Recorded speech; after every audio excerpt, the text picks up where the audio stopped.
Let's start this project. Open up Android Studio, click on New Flutter Project. Make sure that Flutter you clicked here and then click Next. Here we have to write our project name. So write your project name, for example, e-commerce app. We will say Snapshop e-commerce app. And then you can write the description for this project.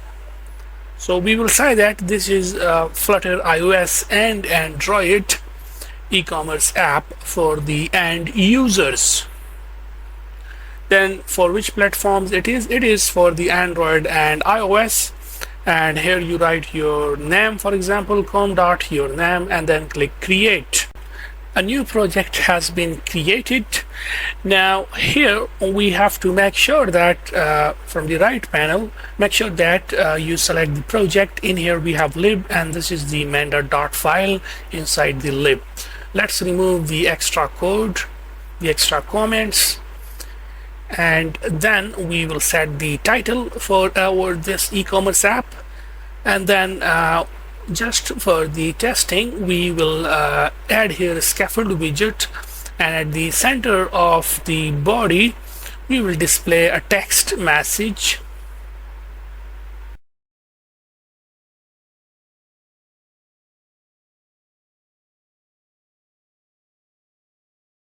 Now let's connect our Flutter project with the Firebase for the Android and iOS. Go to Google, search for Firebase Console, click on Go to Console, and here create a Firebase project.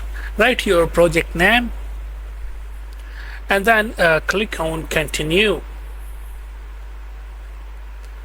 Then Continue, and select your account, default account. Then create project. So the Firebase project is created. Now you have to select it for the Android and iOS, but first let's enable the services, Firebase services, which we'll be using. For example, the Firebase authentication for the email and password, enable it. Then the Firestore database, let's create that also, enable it by simply clicking here, create database, click next, start in production mode, create. Now go to the rules and set the read write to true, then publish. Then go to the Android Studio and pubspec.yaml file. We will add the dependencies for using the Firebase services.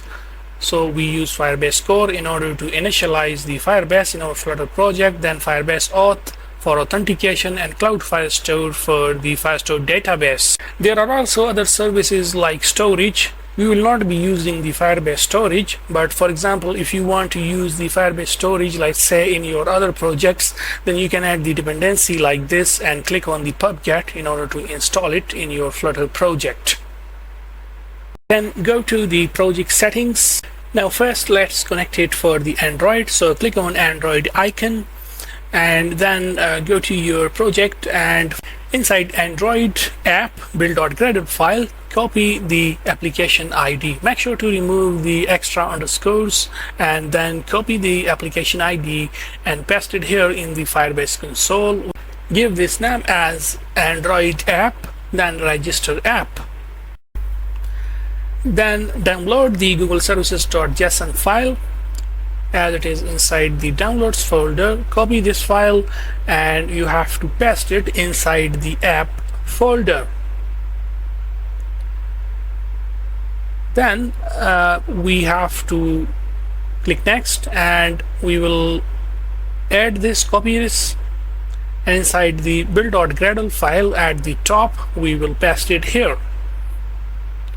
Then the minimum SDK, set this to 24, and then inside the project level, Android project level, which is settings.gradle file, here inside the plugins, copy this and we have to paste it.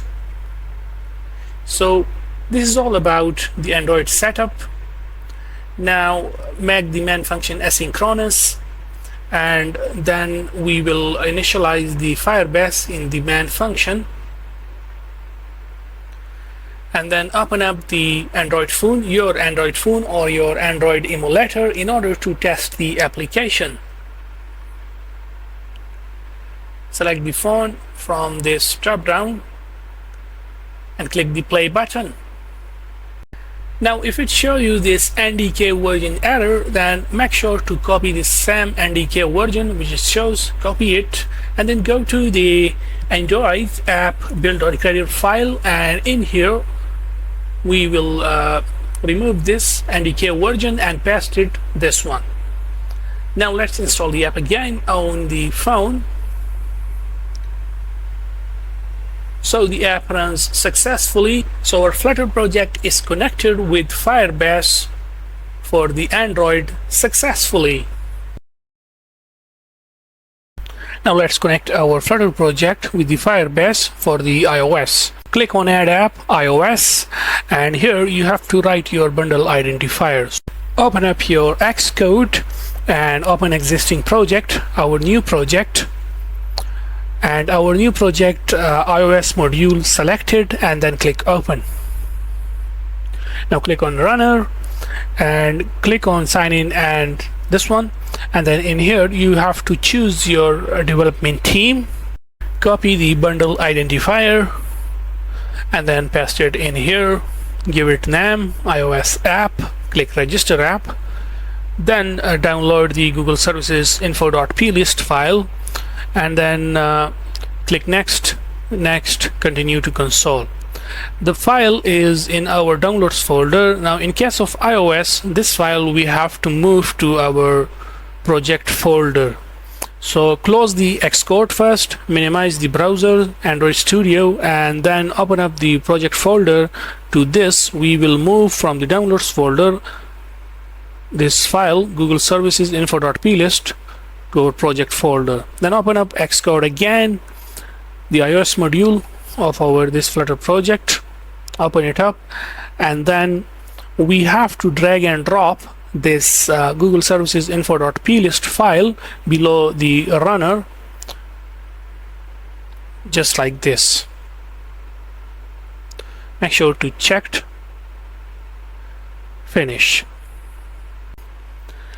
Then we have to close the Xcode and come back to the Android Studio, and then go to the iOS port file, remove this comment from the platform, and we will change the platform to minimum 16.0, and then open up the terminal and write the command cd iOS, then run the command pod install.